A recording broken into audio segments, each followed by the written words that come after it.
On the Build Show today, 3 things you need to know on concrete pour day.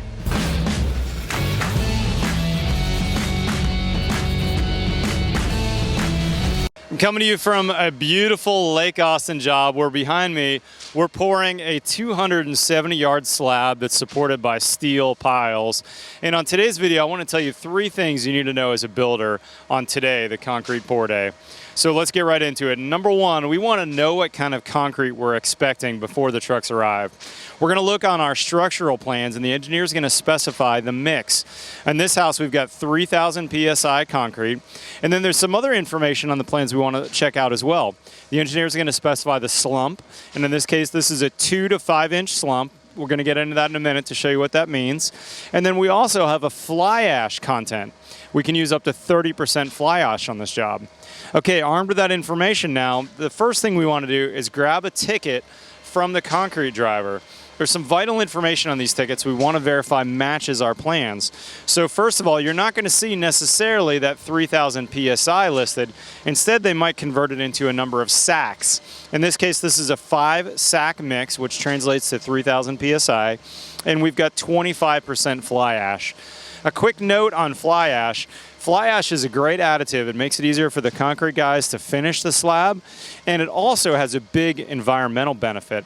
Fly ash typically goes into a landfill, so if we can use it as a substitute for some percentage of cement, we're going to get a slab that's just as strong, but we've got less cement being made, and that's a good thing. So overall, this is a very strong slab, and we've got that additional benefit to our environment by doing 25% fly ash. However, if you're doing architectural concrete, in particular board form concrete, you might want to consider omitting the fly ash. We found that the fly ash can add some blackness to the slab and some spottiness. So if we're doing board form concrete or other architectural concrete that's going to be left exposed, we're going to omit the fly ash. Okay, now let's talk about number 2. Now that we know what we're getting, let's verify and test what we're getting is actually correct. The first and the easiest test that anybody can do is what they call a slump test. Now, we've got an engineer on this job doing these testing for us. This is Holt Engineering here in Austin.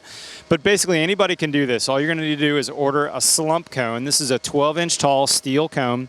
You're going to fill it with concrete, rebar that concrete to make sure there's no air bubbles in there, and then pull the cone away, and we're going to see how far down that settles.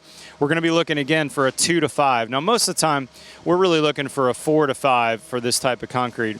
But the biggest thing we're looking for is concrete that's not too wet.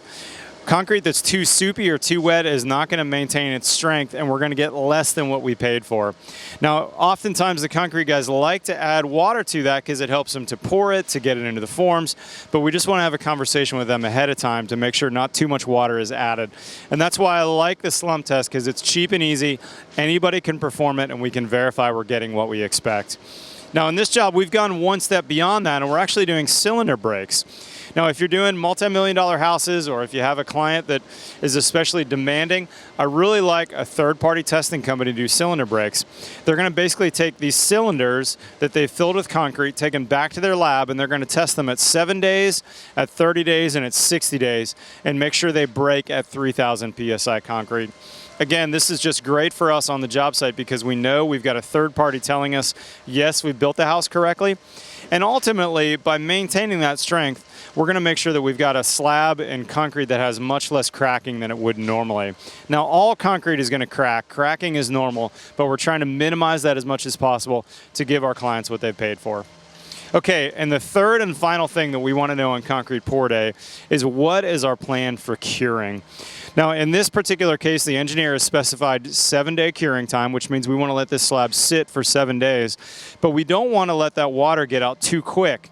We actually are going to cover this slab once we've wet it down thoroughly with a polyurethane plastic, and that's going to keep all that condensation in and keep that slab nice and moist for all 7 days. And then we'll schedule the framing crew anywhere from a week to maybe 10 days out before we start framing on this house. If you follow these 3 tips, you're going to make sure that you've got the concrete slab or foundation that your clients are expecting from you, and you're really going to minimize your cracking and other imperfections in that slab. Guys, thanks for joining me. Huge thanks to our friends friends at Booth Concrete. These guys do an amazing job on all my concrete work. And I also want to thank my sponsors on the show. Look for a link in the description below for all these companies that I use regularly and I recommend. There's some great companies. And last tip for you, stay tuned for next week where we're going to show you specifically how to do a slump test, all the steps so you can do those yourselves. Thanks for joining me on The Build Show. Follow us on Twitter and Instagram. We'll see you next time.